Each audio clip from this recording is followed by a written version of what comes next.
पुण्यात गेल्या काही दिवसात गुन्हेगारीच्या घटनांमध्ये मोठ्या प्रमाणात वाढ होताना दिसत आहे। अशातच पुण्यातून आणखी एक धक्कादायक घटना समोर आली आहे। जेवण न दिल्यामुळे पतीने पत्नीच्या छातीत बुक्क्या मारून खून केल्याचा धक्कादायक प्रकार समोर आलाय। या घटनेची माहिती मिळताच पोलिसांनी घटनास्थळी धाव घेऊन आरोपी पतीला अटक केली आहे। पुण्यातील कात्रज भागात हा सगळा विचित्र प्रकार घडला।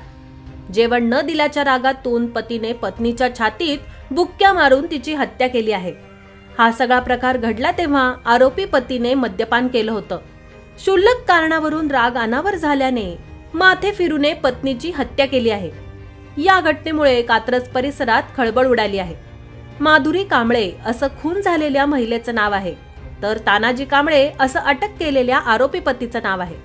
तानाजी कांबळेवर भारतीय विद्यापीठ पोलीस ठाण्यात गुन्हा दाखल करण्यात आलाय।